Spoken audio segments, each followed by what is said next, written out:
نہیں ایسا نہیں کر سکتی وہ، الگ سے میری جان کیسے کھینچ سکتی ہے، وہ مجھ سے دور جانے کی سوچ بھی کیسے سکتی ہے، اس نے میرے بارے میں ایک بار بھی نہ سوچا، میں کیسے زندہ رہوں گا۔ نبراس نے گھٹنا کے بل گرتے کھینچ کھینچ کر سانس لیتے کہا جو کہیں اٹک گیا تھا سینے میں، لیا ہی نہیں جا رہا تھا۔ شہزاد بس ایک بار آ جاؤ، شہزاد میرے پاس آ جاؤ پلیز۔ اس کا سینہ درد سے پھٹ رہا تھا، جان قدموں سے نکل رہی تھی، مگر وہ چلا رہا تھا جی جان لگا کر کے کہیں سے بھی شہزاد کے کھلاتے ہوئے نکل آئے، مگر وہ نہیں آئی تھی، نہ اسے آنا تھا۔ تم ادھر آؤ، تمہاری تو بہت سنی ہے نا وہ، تم اس سے کہو، بولو پلیز آ جاؤ یار، مجھے سانس نہیں آ رہی اس کے بغیر۔ اس نے یاور کے دونوں کالر تھام کر سانس لینے کی کوشش کرتے کہا جو ناممکن امر لگ رہا تھا۔ یاور نے اسے کس کر تھام رکھا تھا اور زبردستی گلے سے لگایا۔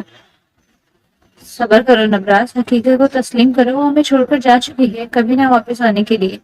یاور نے اسے ہوش دلاتے کہا جس طرح وہ بکھرے ہوئے شیر کی طرح اسے دور دھکیلتے جا چکا تھا۔ بکواس بند کرو اپنی، اگر شہزاد کے بارے میں تم نے ایک بات بھی ایسی کہی تو یہی کھڑے جان لے لوں گا تمہاری، سمجھا تم؟ زندگی ہے وہ مجھے، میری شہزاد چھوڑ کر کہیں نہیں جا سکتی، وہ یہی ہے، آخر اپنے نبراس کو تنہا چھوڑ کیسے سکتی ہے وہ جانتی ہے کہ وہ اس کے بغیر ایک سانس نہیں لے سکتا، وہ اس کے بغیر جینے کا تصور بھی نہیں کر سکتا کیونکہ وہ ختم کر لے گا، تو پھر وہ مجھے چھوڑ کر کیسے جا سکتی ہے، آخر کیسے؟ وہ نیچے بیٹھ کر شدت سے روتے ہوئے بولا تھا، دونوں ہاتھوں سے زمین کو نوچتے ہوئے، وہ کوئی دیوانہ لگ رہا تھا۔ ایک بار پھر اٹھتے اس نے اس دہلیز کی طرف جانا چاہا جس سے ابھی شہزاد نیچے گری تھی، مگر آنند فانانی کبیر اور یاور سلطان اس کو پھرتی سے تھام چکے تھے۔ وہ وہاں سے چھلانگ لگانے کی کوشش کر رہا تھا، مگر کبیر اور یاور سلطان اس چیز کو ناممکن بنا رہے تھے اور اس کو گھسیٹ کر دور لے جانے لگے، اور جہاں دستار بلوچ کھڑے تمسخرانہ نظروں سے نہیں دیکھ رہے تھے، نبراس کی نظر جو اچانک ان پر پڑی تو وہ بکھرے ہوئے شیر کی طرح پاگل ہوا تھا اور ان پر ٹوٹ پڑا تھا۔ وہ ایک کے بعد ایک مکالات کیا نہ تھا جو اس نے ان پر برسائے نہ تھے، اور ان کی عمر کا لحاظ کیے بغیر وہ ان پر پل پڑا۔ یہی وہ شخص تھا جو شہزاد سے دور کرنے کا سبب بنا تھا، تو اس کو وہ زندہ کیسے چھوڑ سکتا تھا؟ جب اس کی شہزاد سانسیں لینا چھوڑ سکتی تھی تو وہ اس کے قاتل کو زندہ چھوڑ کر اس کی روح کو تڑپتے کیسے دیکھ سکتا تھا؟ تیری ہمت کیسے ہوئی میری شہزاد کو موت کے گھاٹ اتارنے کی؟ تو نے میری شہزاد کو مارنے کا سوچا بھی کیسے؟ میں تیری جان لے لوں گا، آج تو میرے ہاتھوں ضائع ہو جائے گا۔ بہت منمانیاں کر لی تو نے، پہلے میرے باپ کو مارا، پھر میری ماں کو مارا، اور پھر مجھ سے میری قیمتی شے مجھ سے جدا کر دی، اور اب میری بھی جان لے لی تو نے اس کے لیے تو میں تجھے کبھی نہیں بخشوں گا۔ نبراس زور سے ان کا گلا گھونٹتے ہوئے بولا تھا، جو خون ہو چکے تھے، ان کو بری طرح نیل پڑ چکے تھے، نبراس کے بار وہ سہ نہ پائے، وہ نیم بے ہوش ہو گئے۔ اس سے پہلے کہ وہ ان کی جان لے لیتا، یاور سلطان نے اسے الگ کر دیا تھا۔ بولی بھی پہنچ گئی تھی جن کو یاور سلطان نے ہی بلایا تھا، وہ دستار بلوچ کو فوراً اس کے ہاتھ چھڑاتے ہوئے لے جا چکے تھے۔ باقی کے اہلکار شہزاد کے وجود کو ڈھونڈنے کے لیے اسپیشل ٹیم کے ساتھ رسیاں باندھتے ہوئے نیچے اترے تاکہ وہ شہزاد کو دریافت کر سکیں، جو آج کی اندھیری رات میں ناممکن لگ رہا تھا۔ وہ سب شدت سے دعا ہوتے کہ کہیں سے وہ مل جائے، مگر کافی گھنٹوں کی دیکھ بھال کے بعد بھی ان کو شہزاد کا کہیں نام و نشان تک نہ ملا، اور وہ سب مایوس لوٹ آئے۔ مگر نبراس کے لبوں پر ایک ہی کلمہ تھا کہ وہ واپس آئے گی، وہ ضرور آئے گی، وہ اسے تنہا نہیں کر سکتی۔ یاور سلطان اس کو زبردستی حویلی واپس لے آیا تھا، جہاں وہ ان سب کو دھکا دیتے ہوئے اپنے کمرے میں بند ہو چکا تھا۔ میری شہزاد، تم مجھے چھوڑ کر جا ہی نہیں سکتی، یہ سب پاگل ہیں۔ بھلا وہ تو اپنے نبراس کو اتنا چاہتی ہے کہ اتنا بڑا نثر کیسے دے سکتی ہے بھلا؟ اسے چھٹکتے گھٹے کی طرح زمین پر سکڑ کر بیٹھتے بولا، جبکہ اسے ایک دم یاد آیا، لاکر میں تمہارے لیے خط چھوڑا ہے۔ اس بات کی بات سچ اس کے کانوں میں بار بار ٹکرانے لگی تھی، جس پر وہ پاگلوں کی طرح لاکر کی طرف لپکا اور کپکپاتے ہاتھوں سے لاکر کھولنے لگا۔ چابی بار بار اس کے ہاتھوں سے چھوٹ رہی تھی، لیکن آخرکار کو لاکر کھولنے میں کامیاب ٹھہرا، اور اس میں سے ایک خاکی رنگ کا لفافہ نکالا تھا جس میں شہزاد کا خط تھا۔ یقیناً اس سے ناک کے قریب کرتے اس خط میں سے شہزاد کی خوشبو جو اس کی آنکھوں میں آنسو لانے کا سبب بنا، اس سے خط کھول کر پڑھنا شروع کیا۔ راز یہ لفظ پڑھتے ہی جیسے اس کے کانوں اور منہ میں مٹھاس دھل گئی، اس نے تڑپ کر اطراف میں دیکھا جیسے شہزاد نے واقعی اسے پکارا ہو، مگر وہ کہیں نہ تھی۔ جانتی ہوں جب یہ خط تمہیں ملے گا شاید میں تمہارے پاس جاؤں گی، مگر آنکھ میں آنسو مت لانا ورنہ یقیناً مجھے دکھ ہوگا۔ اس کے آنسو ٹپ ٹپ اس خط پر برس رہے تھے۔ تمہارے ساتھ گزارا یہ عرصہ میرے لیے کسی قیمتی دولت سے کم نہ تھا، تمہیں پا کر جیسے میں نے دنیا کی ہر نعمت پالی تھی۔ اب بہت ہو گئی محبت بھری باتیں، اب تم ذمہ دار بن جاؤ، اپنی سرداری سنبھالو اور وہ کام کرو جو تمہیں میری طرح کرنا ہے۔ لوگوں کو انصاف دلانا ہے، اس دنیا سے برائی کو ختم کرنا ہے، مظلوم کو انصاف دلا کر داتار بلوچ حکومت ختم کر کے۔ وہ اس کے حکم دینے پر ناموقع سے مسکرایا تھا۔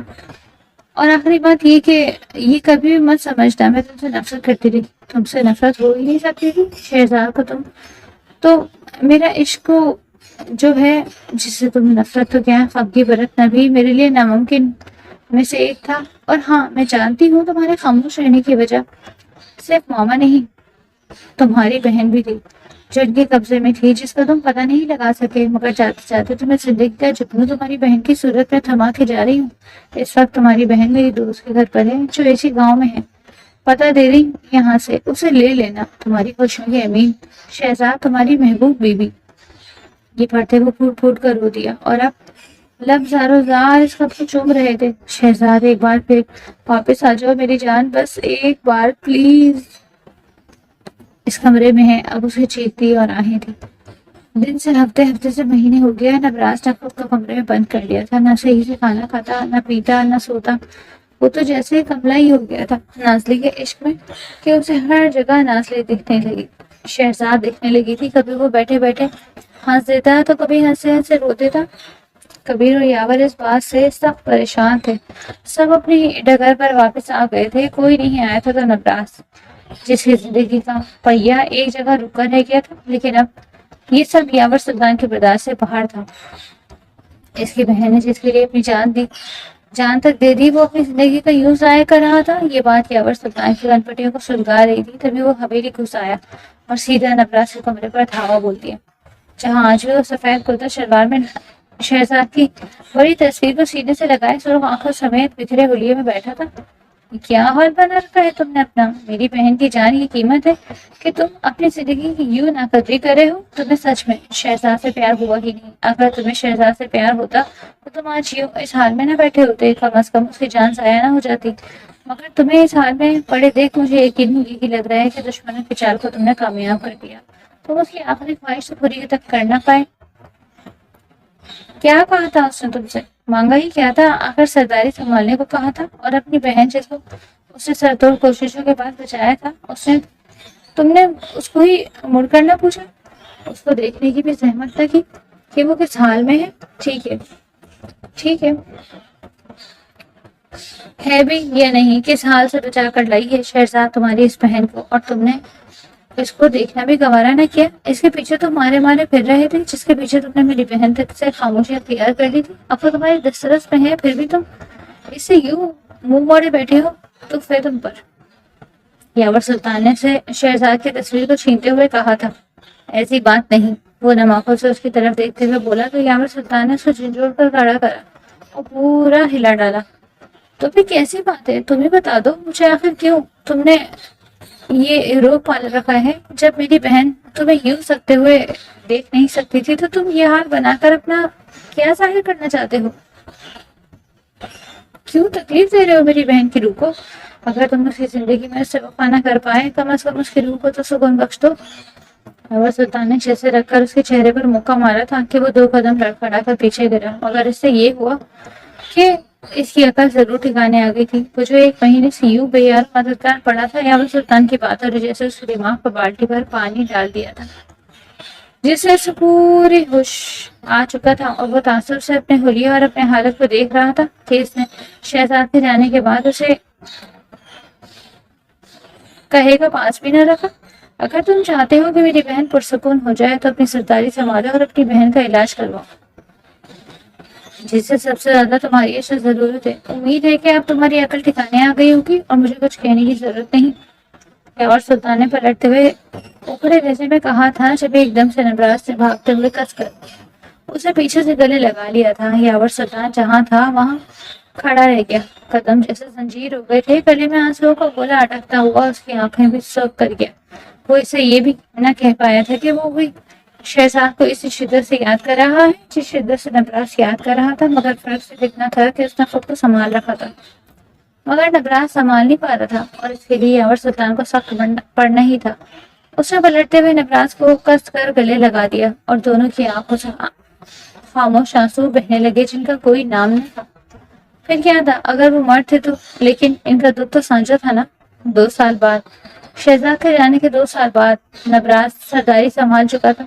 اس عرصے میں وہ اس قوم کا بہت مشہور سردار بن چکا تھا جس کو آس پاس کے علاقے کے نہ صرف ہر سربراہ بلکہ بچہ بچہ جانتا تھا، اور سب گواہ تھے کہ اس نے کم وقت میں اتنا اچھا راج قائم کیا تھا جہاں عورت پر بری نظر تک اٹھا کر نہ دیکھا جاتا۔ ہر ملازم کو اور مظلوم کو اس کا حق ملتا تھا۔ وہ منصف بنا تھا۔ اس کی بیوی آخری لمحوں میں اس کو یہی نصیحت کر کے گئی تھی، اور وہ اس پر پورا اترا۔ یاور سلطان کے ہوش پر آنے کے بعد جو اس نے پہلا کام کیا تھا وہ اپنی بہن کے پاس جانے کا تھا، مگر اس کی حالت دیکھ کر اس کے دل پر جیسے کسی نے چھریاں چلا دی تھی۔ وہ جس حالت میں پائی گئی تھی، اور شہزاد کی دوست اس کو پہلے ہی آگاہ کر چکی تھی کہ وہ مرد ذات تک سے نفرت خوف کھانے لگی ہے، وہ اس حالت کو کیسے پہنچی وہ سمجھ نہ پایا، مگر اس کی بیوی اس سب سے واقف تھی۔ وہ یہ ضرور جان گیا تھا اس کی بہن اس حادثے کے بارے میں کوئی بات نہ کرتی تھی۔ اس بات سے وہ کتراتی تھی۔ وہ جب بھی یہ بات شروع کرنے کی کوشش کرتا وہ خوف کھا کر کمرے میں بند ہو جایا کرتی تھی۔ اس لیے نبراس نے اب تنگ آ کر یہ بات کرنا ہی چھوڑ دی۔ وہ اسے غصے والوں کو بری طرح سزا دلوانا چاہتا تھا، مگر بات تو تب تھی جب وہ اس کو کچھ بتانے پر راضی ہوتی۔ وہ اس کو کچھ بتانے پر راضی ہی نہیں ہوتی۔ پھر نبراس کیسے روم نکالتا اس کے مجرموں کو؟ وہ صرف اتنا جانتا تھا کہ وہ اس گاؤں سے نہیں آئی تھی، بلکہ وہ دور کسی گاؤں سے آئی تھی، لیکن کہاں سے یہ اس کو معلوم نہ تھا۔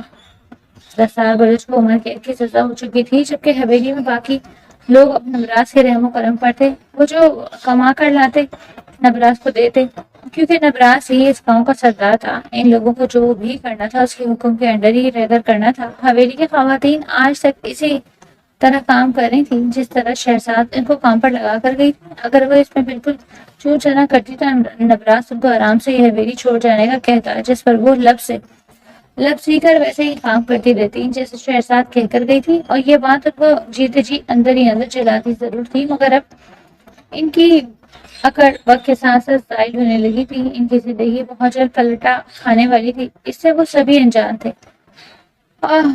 نہیں چھوڑو مجھے، بخش دو، جانے دو، میں ایسی لڑکی نہیں ہوں۔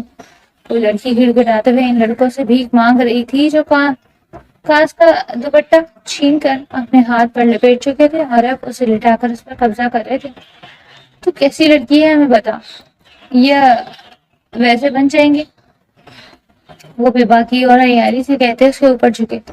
ان میں سے ایک مکروہ فطرت شخص جب اس کے لبوں پر جھکنے لگا تو پیچھے سے ٹھا کی آواز سب کے کان چیر گئی تھی، اور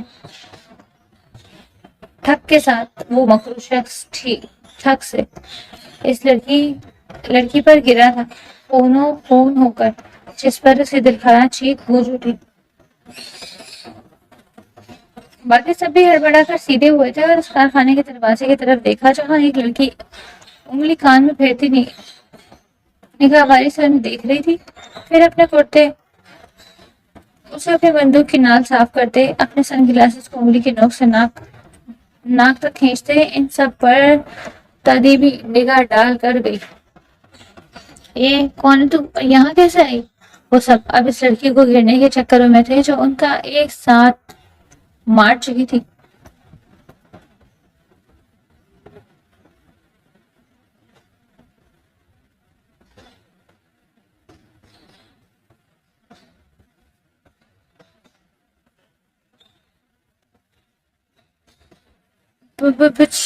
اپن کو نہیں جانتا تم لوگ؟ اپن بولے تو رانی نام تو سنا ہی چوگا تم لوگوں نے۔ وہ اپنے موالی انداز سے بولی تو سب کے غصے کا پارا ہائی کر گئی تھی۔ اے لڑکی، تو نے اچھا نہیں کیا یہاں آ کر، اب تو بھی اپنی عزت سے جائے گی۔ ایک لڑکا اس پر جھپٹا تھا جب اگلے ہی پل اس نے بندوق رکھ کر اس کی کنپٹی پر مارتے اس کے سر سے خون کا فوارہ اڑا دیا۔ اور بیٹا تو اپنی جان سے، اس نے تمسخرانہ نگاہوں سے اسے نیچے گرتے تڑپتے وجود پر نفرت سے تکتے کہا۔ اور کون آنا چاہے گا؟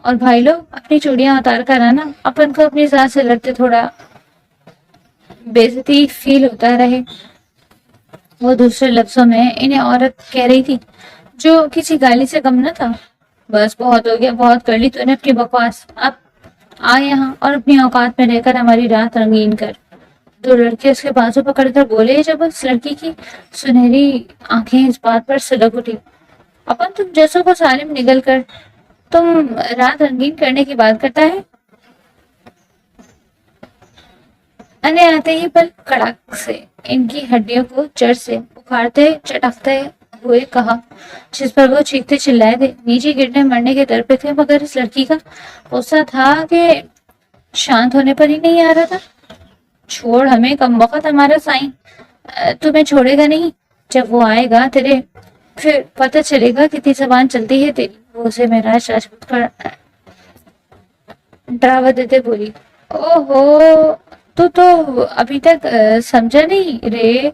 اپن بعد میں پہلے کھال ادھرتی ہے. وہ رکھ کر اس کے منہ پر تھپڑ مارتی بولی. کون ہے تم؟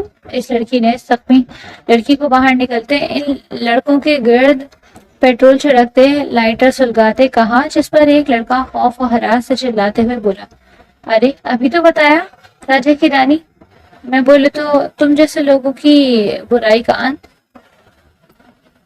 وہ جلتا لائٹر زمین پر پھینکتے بولی جو پل میں آگ پکڑ چکا تھا. اور اب اس کارخانے میں ان عیاش مردوں کی دلخراش چیخیں گونج رہی تھی. جبکہ وہ ماچس کی تیلی ڈالے دوبارہ آنکھوں پر سن گلاس ٹکائے باہر نکلی.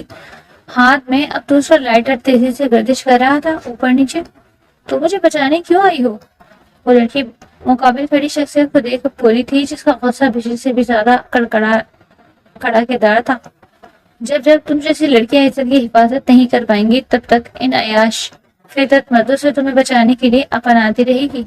وہ چنگم چباتے دونوں ہاتھ سر کے نیچے رکھتی اس کو معین خیز نظروں سے دیکھتی بولی, شکریہ. شکریہ کی جگہ اگر اپن کو تم کھانا کھلا دے اچھا سا, بولو تو ٹیسٹی سا, تو حساب برابر ہو جائے گا رے. وہ بے باکی سے کہتی اس لڑکی کو چوک کر گئی تھی جو اگلے ہی لمحے خوشی سے سر ہلاتی اسے کھانا کھلانے لے جا چکی تھی. اب اپنی مسیحا کی کچھ تو حاضر درازی کرنی تھی نا, اور وہ رانی ہی کیا جو مفت میں کام کر دے. سبھی مرد حضرات مردان خانے میں بیٹھے تھے جبکہ تابش نبراس کی سربراہی کرسی کے پیچھے کھڑا تھا مشیر خاص کی طرح, کیونکہ اس حویلی میں رہتے نبراس کسی پر یقین نہیں کر سکتا تھا سوائے تابش کے. تابش جو کافی دیر سے لاپتہ تھا اچانک شہزاد کی موت کے بعد منظر عام پر آ چکا تھا. سب نے اس سے بہت کچھ پوچھا وہ کہاں گیا, مگر وہ یہی کہتا تھا کہ اس کا ایکسیڈنٹ ہو گیا تھا اور وہ کافی عرصے بے ہوشی کی حالت میں ہسپتال میں تھا. مگر تعجب کی بات تو یہ تھی کہ اس کے والد نے اس کی غیر موجودگی میں ہر جگہ چھان بین کروا لی تھی مگر وہ کہیں نہ ملا. آخر اب کیسے مل گیا؟ خیر جو بھی تھا انہیں ان کا بیٹا واپس مل چکا تھا اور ان کا آخر کیا چاہیے تھا. مگر اس کے آتے ہی ان کے خاندان والوں کی زبان شہزاد کے ظلم و ستم سن کر اس کے کان پر جوں بھی نہ دے گی, جبکہ وہ ان لوگوں کو ہی شہزاد کی موت کو ذمہ دار ٹھہرا رہا تھا. اور آہستہ آہستہ اس سے دوری اختیار کرتے نبراس کے قریب رہنے لگا. نبراس نے بھی اس کو ایک اچھا ساتھی جانا اور شہزاد کے بھائی ہونے کی حیثیت سے اسے اپنے ساتھ رکھ لیا. اب اس کا کام یہ تھا کہ وہ ہر طرح سے معلومات اس کے گوش گزار کرتا, اس کے خاص کام کرتا تھا, چاہے وہ کسی کو انصاف دلوانے جانا ہو یا پھر کچھ اور. وہ ہمیشہ اس کے ساتھ شانہ بشانہ رہتا. آج بھی نبراس پریشان حال صورتحال لیے اس خط کو دیکھ رہا تھا جو اس کے باپ کے گاؤں سے آیا تھا. اس نے کبھی اپنے باپ سے ان لوگوں کا ذکر تو نہ سنا تھا, بس وہ یہ جانتا تھا کہ وہ ایک امیر حویلی سے پسند کی شادی کرنے پر بے دخل کر دیے گئے تھے, جس کے بعد ان کے باپ نے مڑ کر تک ان کو نہ دیکھا. اب آج اپنے دادا کا یہ خط پڑھ کر اس کے اندر کوئی احساس سے اجاگر نہ ہوئے تھے.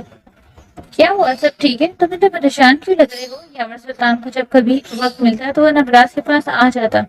اب بھی وہ اس سے ملنے آیا تھا جب نبراس کے گاؤں سے وہ خط آیا تھا جس میں اس کے دادا اس سے لوٹ آنے کی فریاد کر رہے تھے اور اپنے گاؤں کو سردار سے منتخب کرنا چاہتے تھے. ڈبل فیس لوگ, تمہارے باپ کی زندگی میں تو ان کی شکل تک نہیں دیکھی. اب قبر میں ٹانگے ہیں تو تم کو یاد کریں.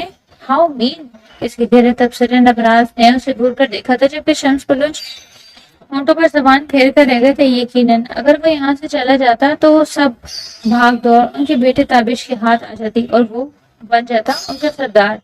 ویسے تمہیں جانا چاہیے وہاں بیٹا، کیا پتا کیا ضروری معاملات ہو؟ شمس صاحب نے فوراً کہا تو اس نے ذرا کی ذرا نظر اٹھا کر اسے دیکھا۔ آپ تو چھپی رہے انکل، کیا ہم نہیں جانتے آپ کو اس جگہ کا اتنا لالچ ہے؟ اپنی مطلبی مشورے اپنے پاس ہی رکھیں، موقع پرست نہ ہو تو۔ یاور سلطان کی زبان میں پھر کھجلی ہوئی تھی، تبھی تاک کروار کرتے بولا، جس پر نبراس کے سیریس موقع پر بھی مسکراہٹ بکھری تھی لبوں پر۔ اب ایک یہی مسکراہٹ تھی جو نبراس کے لبوں کی زینت بنا کرتی تھی، جس کی بجائے یاور ہی ہوتا تھا، کیونکہ سنتا تو وہ شہزاد کی بات کب کا بھول گیا تھا۔ اسے یاد پڑتا تھا کہ وہ شہزاد کے جانے کے بعد کب دل کھول کر ہنسا ہو یا بات کی ہو، صرف اپنی بہت جائشہ سے نرمی سے بات کیا کرتا تھا یا وقت بتاتا، کیونکہ سب سے زیادہ اسی کو تو اس وقت کی ضرورت تھی۔ وہ سب ذمہ داریاں نبھا رہا تھا جو شہزاد اس کے کندھے پر ڈال کر گئی تھی۔ عمدہ طریقہ ہے، مگر اس کے خود کا کیا؟ وہ زندگی جی نہیں رہا تھا، صرف گزار رہا تھا۔ جسم تو تھا مگر روح تو اس کی شہزاد میں تھی جو کبکی سے دور ہو چکی تھی۔ سب کا ماننا تھا وہ مر گئی، مگر اس کا دل کہاں ماننے کو تیار تھا کہ وہ مر گئی؟ بتایا نہیں آگے کیا لکھا ہے اس میں؟ یاور سلطان نے اس کے کندھے کو ہلایا۔ ان کے گاؤں میں ظلم و بربریت عام ہو رہی تھی اور وہ اپنے کسی دوسرے بیٹے یا پوتے کو سرداری نہیں دینا چاہتی، کیونکہ وہ اس کے اہل نہیں تھے، کیونکہ ان کو بھی ابھی اپنی ذمہ داری کا احساس نہیں، اس لیے مجھے بلا رہے ہیں۔ نبراس نے کندھے اچکاتے کشمکش میں کہا۔ اسے شہزاد کی کہی بات یاد آئی، اسے ہر کسی کی مدد کرنی تھی کہ مدد کرنی ہے۔ اگر وہ اس بات پر چلتا تو اسے جانا پڑتا اپنے گاؤں، اور اگر اپنے دماغ کی سنتا تو وہ یہ سوچنے پر بھی رضامند نہ ہوتا۔ واؤ، سو کول، بہت چلاک ہے تمہارے دادا، تمہارے کندھے پر رکھ کر بندوق چلا رہے ہیں، اس سے سبھی تمہارے خون کے پیاسے ہو جائیں گے۔ کیا کم تھے تمہارے دشمن جو وہ اور بنانا چاہتے ہیں؟ یاور سلطان طنزیہ انداز میں بولا، جس پر نبراس کچھ کہہ نہ سکا، اور وہ خاموشی سے کھڑا ہو کے کیا کرنے کی سوچ رہے ہو تم؟ کوئی بیوقوفی مت کرنا۔ اچھا، تمہاری شکل سے ٹپکتی شرافت مجھے بہت کچھ سوچنے پر مجبور کری ہے۔ یاور سلطان نے اسے گھورتی نظروں سے دیکھا، دیکھتے ساتھ کہا، تابش کا بھی یہی خیال تھا۔ ابھی تم کہہ رہے تھے کہ تم امراہ کے ساتھ کسی ہنی مون ٹرپ پر جانا چاہتے ہیں، کیونکہ تم لوگوں نے کافی دیر سے کوئی وقت ساتھ نہیں گزارا، اور ادا بھابھی بھی کبیر کی جانے سے اداس رہتی ہے، اس لیے اچھا ہے کہ ہم سب مل کر وہاں جائیں تاکہ ہم لوگ گھوم بھی لیں اور ہمارا کام بھی ہو جائے۔ نبراس ہاتھ جھاڑتے ہوئے بولا تھا۔ یاور سلطان اسے کھا جانے والی نسلوں سے دیکھنے لگا، جس کے چہرے سے صاف معلوم ہو رہا تھا کہ وہ فیصلہ کر چکا ہے۔ اب یاور سلطان جو بھی کہتا وہ بالکل بھی نہ ماننے والا تھا۔ آخر تم ایسے کیوں کہہ رہے ہو؟ یاور سلطان نے اسے تاثر سے دیکھتے ہوئے پوچھا، جب نبراس نے اس کی آنکھوں میں آنکھیں ڈال کر کہا، میری بیوی یہی چاہتی تھی اور میں اپنی بیوی کی کوئی بات ٹال نہیں کرتا۔ یہ وہ آخری الفاظ تھے جو اس نے مردان خانے سے باہر نکلتے ہوئے کہے تھے، جس پر پیچھے سے اگوالی چھا گئی۔ معراج راجپوت کو اپنے کارندوں کے ہاتھوں خبر پہنچ گئی تھی، کسی لڑکی نے اسے جانشینوں کی بہت بری حالت کر دی ہے۔ نہ صرف یہ، اور ان کو کوئی شکار بھی نہ کرنے دیا۔ آخر ایسے کون سی لڑکی پیدا ہو گئی تھی جو مردوں کے خلاف بولنے لگی تھی یا ان کے کاموں میں مداخلت کرنے لگی تھی؟ معراج راجپوت اس عورت کو اپنی آنکھوں سے دیکھنا چاہتا تھا۔ جلد ہی اس کو خبر معلوم ہوئی کہ وہ کہیں اور نہیں بلکہ ایک قبرستان کے ہی نزدیک کچھ تلاش کر رہی تھی۔ یہ سن کر اس دلچسپی سے وہیوں اٹھ گئی تھی اوپر کو، اور اس نے اپنے ملازموں کو جیب نکالنے کا کہا تھا اور اس راہ پر ڈال دی تھی جیب جہاں اس لڑکی کے نشان تھے۔ جلدی وہ ایک قبرستان میں پہنچ چکا تھا جہاں وہ لڑکی کسی کی قبر ڈھونڈ رہی تھی۔ شاید اس کو اس طرح دیکھ کر معراج راجپوت اور شدت سے اس کو جانے کا تجسس ہوا، اپنے قدم اس کی جانب بڑھا دیے اور ٹھیک اس کے عین پیچھے جا کر کھڑا ہو گیا تھا، جس کو وہ لڑکی بھانپ چکی اور جھٹکے سے پلٹی۔ معراج راجپوت نے جو بات نوٹ کی تھی وہ یہ تھی کہ وہ لڑکی اس کو دیکھ کر ذرا بھی خوف سے گھبرائی نہیں تھی یا ڈر کر اس نے قدم پیچھے نہیں لیے تھے، بلکہ معراج راجپوت کی موجودگی کو محسوس کر کے اس لڑکی کے چہرے پر ناگوار تاثر چھلکے تھے اور ماتھے پر ناگواری کے 2-3 لکیریں ابھر اٹھی جو معراج راجپوت نے دلچسپی سے دیکھی۔ غزالی نگاہیں، یہ کمان سی بھویں، یہ معنی خیز لب، خدا خیر یہ کس سے ٹکرا گیا آج میں؟ میرا راجپوت نے اپنی بیچ سے جم لگا کر اترتے ہوئے کہا تھا۔ اس حسینہ کو دیکھ دل بے ساختہ مچل مچل گیا تھا۔ اس سے گفتگو کرنے کے لیے پہلے تو وہ اس کو اپنے حلیے سے کوئی لڑکا ہی لگی تھی جس کا کام وہ تمام کرنا چاہتا تھا، مگر چہرے پر نگاہ پڑتے ہی جیسے وہ سب بدلے لینے بھول بیٹھا۔ کیا اس رانی کا نام جانے کی گستاخی کر سکتا ہوں میں؟ وہ ایک دم اس کے قریب آتے ہوئے بولا، جس پر رانی نے اسے ناگواری سے دیکھا اور اپنے دانتوں تلے ناخوش سے تیلی چباتے ہوئے بولی، رانی؟ اس کے انداز میں مہراج راجپوت کی بھویں کچھ تادیبی انداز میں آ چکی تھی۔ مانا کہ جہاں کی رانی ہو تم، مگر میں نے تمہارا نام پوچھا ہے۔ وہ جیسے بزید ہوا۔ تیرے کو کیا کم سنائی دیتا ہے یا تو پیدائشی بہرا ہے؟ بولا نا اپن کا نام رانی ہے، رانی۔ وہ سر جھٹکتے اسے آگے سے مٹنے کا اشارہ کرتے بولی تو انگلیوں سے، جبکہ وہ اس کی جرات کو دیکھتے ایش کر اٹھا۔ تو مجھے یہاں سے ہٹنے کا کہہ رہی ہو؟ مہراج راجپوت کو جانتی بھی ہو؟ کون ہوں میں؟ وہ غرور بھرے انداز میں بولا تھا۔ امید تھی کہ اب تک وہ لڑکی اس کے نام سے ہی اس کو جان چکی ہوگی، مگر جیسے ہی نگاہ رانی کے تاثرات پر گئی اس کے تاثرات بدل گئے یہ ایک دم، کیونکہ رانی اسے اکتائی ہوئی نظروں سے دیکھ رہی تھی۔ تجھے جان کر اپن کو کیا کرنا ہے؟ یہاں کہیں تیرا نام کی بھی خبر بک ہے کیا؟ وہ اپنا کان کھجاتے ادھر ادھر قبروں کے نام پڑھتے۔ حقیقت اسے شعلوں کی بھٹی میں دھکیل گئی تھی۔ کیا تھی یہ چراغ بھر کی لڑکی جس نے اس کی عزت کو 2 پل میں اس کے بندوں کے سامنے ملیا میٹ کر دیا تھا؟ نہیں ہو شاید، اس لیے اندازہ نہیں تمہیں کہ یہاں کے سردار کا بیٹا ہوں میں، سمجھی؟ اس لیے زبان کو ذرا قابو میں رکھو۔ مہراج راجپوت کے کندھے پر ایک دم اپنا فولادی ہاتھ رکھتے ہوئے بولا تھا، جیسے رانی نے قہر بھری نظروں سے دیکھا۔ وہ ایک ٹانگ ہٹاتی، اس کی ٹانگ میں ٹانگ اڑاتی اسے ایک گھٹنے کے بل گرنے پر مجبور کر گئی تھی۔ اب عالم یہ تھا کہ وہ رانی کے قدموں میں جھکا ہوا تھا اور دوسرے ہاتھ سے شہزاد اس کی زہریلی نظروں میں اپنی جھلتی نگاہیں ڈالے اسے دیکھتی وارننگ دیتے لہجے میں بولی، تو بھی نیا ہے شاید، اس لیے نہیں جانتا اپن کو۔ اپن ٹوکتی کم اور ٹھوکتی زیادہ ہے، اس لیے تو بھی اپنے ہاتھوں کو قابو میں رکھ۔ میرے گریبان سے پہنچنے سے پہلے تجھے کسی قبر میں دھکا دوں گی، تیرے فرشتوں کو بھی معلوم نہیں پڑے گا۔ وہ اسے جلا کر راکھ کر چکی تھی۔ اس کو دھکا دے کر وہ وہاں سے لمحوں میں غائب ہو چکی تھی۔ اس کے بندے شہزاد کے پیچھے جانے کے لیے تھے، مگر جب مہراج راجپوت نے ہاتھ دکھا کر انہیں روکا، جانے دو لڑکی، میں کچھ تو بات ہے جو مجھ سے ٹکرا گیا، اور نہیں عورتوں کی کیا مجال میرے سامنے آنے کی۔ اب مزہ آئے گا آنے والا اس کھیل میں۔ وہ مونچھوں کو تاؤ دیتے بولا اور ہاتھ جھاڑتے اٹھ کھڑا ہوا۔ رانی جو طرف سے ٹیک لگائے بیٹھی تھی، اچانک اس سے خوشگوار انداز میں آنکھ کھولی تو سامنے موجود شخصیت کو دیکھ کر ایک دم اس کا ترا نکل گیا۔ اتری کی ابے کون ہے تو؟ اپن کا پورا جان ہلا ڈالا۔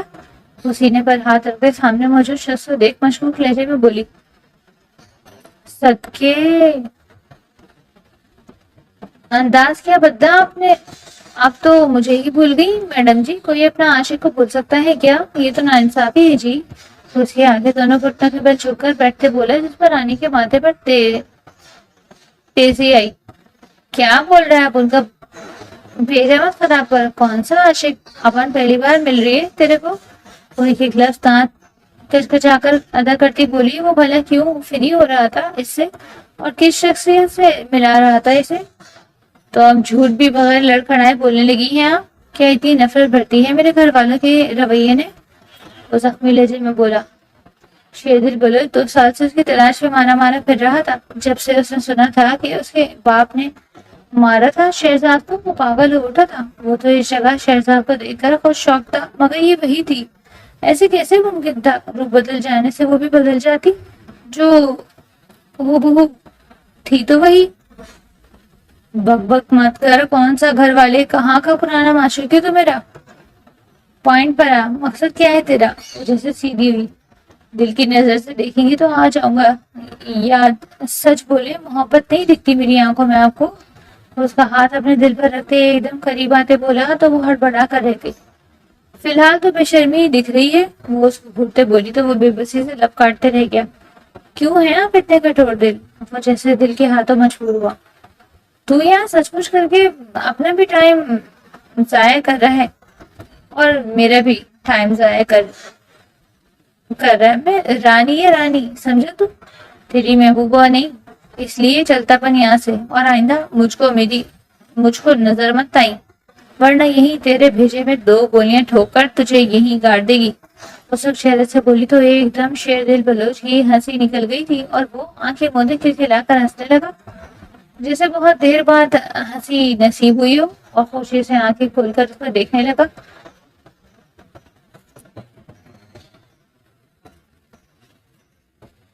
اب آنکھوں میں والہانہ پن تھا جس دیکھتے رانی عجیب کشمکش کا شکار تھی. اسے الجھن ہو رہی تھی نظروں سے جو اس کو محبت بھری نگاہوں سے تک رہی تھی. آپ چاہے جو مرضی کہہ لیں، جتنے بہانے گڑنے ہیں گڑ لیں، مگر یہ آپ کا لفظ جھوٹ نہیں کہہ سکتا نا. میں اپنی شہزاد کو جانتا ہوں، ان کے احساس کو جانتا ہوں. پھر میں یہ سمجھنے میں کیسے غلطی کر سکتا ہوں کہ سامنے جو میرے بیٹھی ہے وہ میری شہزاد جی نہیں بلکہ رانی ہے. اس کی باتیں سنتے ہوئے رانی کا غصہ سوا نیزے پر جا پہنچا تھا اور وہ جھٹکے سے اٹھ کھڑی ہوئی. جو سمجھتا ہے اپنی مرضی سے سمجھ لے، میرا تیرا کوئی لینا دینا نہیں، اور اب اپن کا پیچھا کرنے کی غصہ مت کرنا ورنہ ابھی یہی ٹھوک دے گی. وہ اس کو گن سے وارن کرتی بولی، جس پر وہ جھٹکے سے بندوق اس کے ٹھیک اپنے دل کے مقام پر رکھ کر جیسے اس کی آنکھوں میں آنکھیں ڈال گیا تھا. میں بھی یہی ہوں اور آپ بھی یہی. وہ چلائیں گولی. وہ جیسے اس کو آسمانوں چاہتا تھا، جس پر رانی دانت کچکچا کر رہ گئی تھی اور اس کو گلے سے دبوچ کر درخت سے لگاتی بھی بولی، پیچھا مت کرنا میرا ورنہ اب میں دوسری بار لحاظ نہیں کرے گی تیرا. وہ لڑتے ہوئے وہاں سے چلی گئی تھی، مگر یہ تو طے تھا کہ وہ اب شیر دل بلوچ اس کا مرتے دم تک پیچھا نہیں چھوڑنے والا تھا. تو بھائی پھر ہو گئی شیر دل بلوچ اور رانی کی ملاقات کیسی لگی؟ کچھ تو بات ہے جو مجھے بے چین کی جا رہی ہے، ورنہ کہاں ایسا ممکن ہے کہ مراج راجپوت شباب باہوں میں لیے رات کو پرسکون نہ ہو. یوں لگ رہا ہے ان آنکھوں کو مقدر تھی ہی نہیں کبھی. وہ نشیلی حسینہ کو بیٹ پر منتقل کیے بیزاری سے بیلکنی میں چلا آیا تھا. نگاہوں میں ایک دم سے رانی کا بباق اور دبنگ سا لہجہ سمایا جو ایک سمندر کی طرح ٹکرا گئی تھی اس سے. جب سے اسے دیکھا تھا تب سے آنکھوں کو کوئی بھائی کہاں رہا تھا. کم بخت، یہ میٹھی جلن بھری کسک کیسی ہے؟ مہراج اپنے دل پر ہاتھ رکھتے ہوئے ساختہ کر لایا تھا اور جلدی ذہن میں اس دوشیزہ سے ملنے کا دوبارہ ارادہ بننے لگا. وہ آج پھر وہیں کھڑا تھا جس وادی پر اس نے نازلی کو کھویا تھا، بالکل اسی دہانے پر جہاں ساتھ چھوڑا. وہ اسی لمحے میں کھویا تھا جس کسی نے اس کے کندھے پر ہاتھ رکھا اور وہ چونک اٹھا. کب تک اس کا انتظار کرتے رہو گے؟ چھوڑ دو اس کی راہ تک نا. وہ واپس نہیں آئے گی، جا چکی ہے. وہ جتنا جلدی خود کو سمجھا لو اتنا بہتر ہے. کبیر کی آواز تلخ تھی مگر حقیقت پر مبنی. یہ انتظار میری زندگی میں لکھ دیا گیا ہے جسے میں دل سے قبول کر چکا ہوں. وہ سر جھکا کر زخمی مسکراہٹ سے بولا، کب تک کروں گا اس کا انتظار؟ اور مرے ہوئے لوگ کبھی واپس نہیں آتے. کبیر نے جیسے اسے حقیقت دکھانی چاہیے. تب تک جب تک وہ مل نہیں جاتی. اسی امید پر تو میری سانسیں قائم ہیں کہ ایک دن اس کا دیدار ہوگا. مارنا ہے تو ویسے مار لو. اب وہ آخری امید تو مت چھینو جس کے سہارے زندہ ہوں. وہ کرپناک لہجے میں بولا تو کبیر لب بھیج کر رہ گیا. بہت ہو گیا ہے نبراس، اب بس کر دو. 2 سال ہی ہوئے ہیں، ایسے کیسے مان لوں؟ وہ مر گئی. ہاں، جب سانسیں اس کی دھڑکنیں یہاں میری خود بخود رک جائیں گی. تم نہیں سمجھو گے. وہ کبیر کی طرف پلٹ کر کاٹدار نظروں سے کہتا وہاں سے جا چکا تھا. پیچھے کبیر اسے پرسوچ انداز میں دیکھنے لگا. چھوڑو ہمیں، کچھ تو خدا کا خوف کرو. ہمیں مت بیچو، ہمارے ماما بابا انتظار کر رہے ہوں گے. چھوڑو ہمیں. ایسی کئی چھینیں تھی ان میں لڑکیوں کی جو وہاں ڈیرے پر گونج رہی تھی، مگر مہراج راجپوت بس تمسکرانے مسکراہٹ اچھالتا ان کی آہیں فریادیں سن رہا تھا. وہ تو بس چارہ تھی، اصل شکار تو کوئی اور تھا. میں شادی نہیں کروں گی. نہیں چاہیے مجھے کسی کا احسان. ہرگز میں کسی سے شادی نہیں کروں گی. سن لیں، سب سن لیں، نہیں کرنی مجھے کوئی شادی بادی. نہیں کروں گی میں کبھی بھی نہیں. یہ شادی مرتے دم تک نہیں. آپ لوگ چاہتے کیا ہیں؟ کہ میں مر جاؤں؟ تو ویسے کہہ دینا کہ اس کے لیے شادی کروانے کی کیا ضرورت. نہیں دینی مجھے اپنی عزت کی گواہی کسی کو بھی. کیا کہوں گی میں اپنے شوہر سے کہ کیسے لوٹی میری عزت, کس نے لی میری عزت تار تار. ہاں بولے کیسے اپنے منہ سے بربادی بیان کروں گی میں, بربادی بیان کروں گی میں. بیٹھ کر بڑے سر چوڑی کو رانی خوف اور وحشت کی نگاہوں سے دیکھتی کھڑے زور زور سے چلا رہی تھی. اس کا یہ معمولی حسن بھی کسی کو بھی اپنا دیوانہ بنا سکتا تھا. تبھی وہ معراج راجپوت کو بھی نیت پھیل گئی تھی اس پر. تبھی تو انتقام کے چکر میں اپنی گندی ذہنیت دکھا دی اس نے. دو آتشہ حسن سمیت وہ نازک سی لڑکی خلاف عادت جو خاموشی سے ڈری سہمی پھرتی تھی, آج اپنے بھائی کے سامنے تن کر کھڑی سب کے سامنے چلا رہی تھی. اس پہ جو گزری تھی وہ کسی قیامت سے کم بات تو نہ تھی. وہ بھلا کیسے سب بھلا کر نئی زندگی شروع کر لی تھی. آئے ہائے نخرے تو دیکھو اس لڑکی کے, ہے ہی کیا اس کے پاس جو اتنے نخرے دکھا رہی ہے. ایک عزت نامی چیز تو ہے نہیں اور چلی ہے انکار کرنے. محترمہ کون کرے گا تجھ سے شادی, خود تو بدنام ہو چکی ہے اور بدنامی مت پھیلاؤ اور چپ چاپ شادی کرو. یہ شہزاد کی سسرلی ماں تھی جو زہر اگل رہی تھی. ان کی بات پر نبراس ضبط کھوتے ان کے سامنے آیا. یہ میری بہن ہے, کوئی راہ چلتی بے آسرا لڑکی نہیں جسے آپ منہ بھر کر باتیں سنا رہی ہیں. مت بھولے میری دی ہوئی چھت کے نیچے کھڑی ہیں آپ, یہاں سے نکالنے میں 1 منٹ نہیں لگاؤں گا. میں معافی مانگی اس سے. نبراس جیسے بھنکارا تھا غصے سے آگ بگولا ہوتے. ہاں ایسی لڑکیاں زندہ رہنے کے لائق نہیں ہیں. ماں تو مر گئی, بیٹی چھوڑ گئی اپنی, ویسے بالکل ماں پر گئی ہے. پتہ نہیں کس کے ساتھ مکالہ کیا ہے.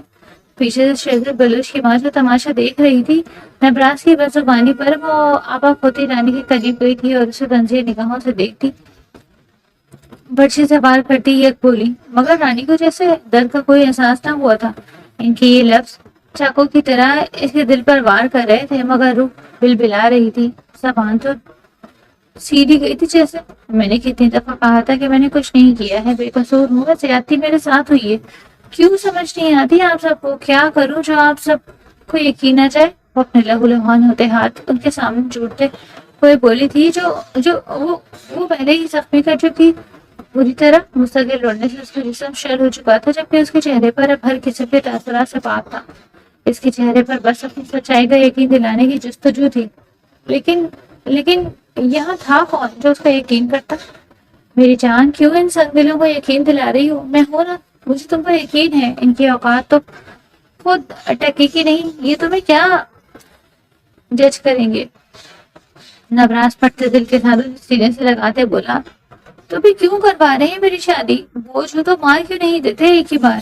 وہ سنسر کی تو گئی تھی, یہ کم تھا کہ وہ ایک بار تیار ہوئی تھی اور بارات پلٹ گئی تھی. اب دلہے کی ماں زبردستی اسے تیار کر کے لائی تھی, کہ اس کے لیے موت سے کم تو نہ تھا. میری جان مشکل وقت میں جو ساتھ نبھائے وہی زندگی سہل کر دیتا ہے. کیوں نہیں سمجھتی تم. اگر زندگی میں تم نے کبھی مجھے ایک بار بھی اہمیت دی ہے تو یہ شادی کر لو, اپنے بھائی کا مان رکھ لو. نبراس کی بات اس کے پیروں میں بیڑیاں بن گئی تھی اور وہ زندہ لاش بنی کچھ دیر بعد پہاڑ اسٹیج پر پہنچ چکی تھی, اس سرخ کفن میں جسے کبھی اس نے شدت سے پہننے کی چاہ کی تھی, مگر وقت اور حالات دونوں یہ تو نہ تھے. اس سے پہلے کہ نکاح شروع ہوتا ہر طرف دھوم مچ چکی تھی کہ دلہا بھاگ گیا اور رانی وہ تو ایسے تھی جیسے کاٹو تو بدن میں لہو نہیں. اس کی ایک نظر نبراس کو زندہ دفن کر گئی تھی. سب مہمانوں میں چہ مگوئیاں ہونے لگی تھی, جبکہ امراہ اور ردا فوراً رانی کے پاس باقی تھی, جس کی آنکھوں سے آنسو پلکوں کے باہر توڑتے نکلتے چلے آ رہے تھے. چپ ہو جاؤ رانی, یہ تم کس کے لیے رو رہی ہو. ان آنسوؤں سے کس کو اعتبار دلانا چاہتی ہو. ان لوگوں کو جو مطلبی ہے, جن کی آنکھوں پر پٹی ہے. ہاں تم ایک ایسے انسان کے جانے پر رو رہی ہو جو تمہیں چھوڑ کے جا چکا ہے, جسے تم پر ذرا برابر بھی اعتماد نہ تھا. امراہ نے فوراً اس کے آنسو صاف کرتے کہا, جس کی نسیں پھٹ رہی تھی, آنکھوں کے آگے نیم اندھیرا چھا رہا تھا. ٹھیک کہہ رہی ہے امراہ, تمہاری کردار پر انگلیاں اٹھتی دیکھ کے وہ تمہیں بیچ راستے میں چھوڑ گیا. اچھا ہوا اس نے پہلے ہی اپنی اصلیت دکھا دی, ورنہ شادی کے بعد دکھاتا تو نقصان تلافی کے قابل نہ رہتا. ادھا نے اسے گلے سے لگاتے کہا, میں مر کیوں نہیں چاہتی. میری منوسیت تم لوگوں کو بھی نگل جائے گی. کیا تم مجھے زہر لا کے دے سکتے ہو. وہ سسکتی تھی جسے ساری اس کی غلطی ہو. کیوں بکواس کر رہی ہو. ادھا چلائی.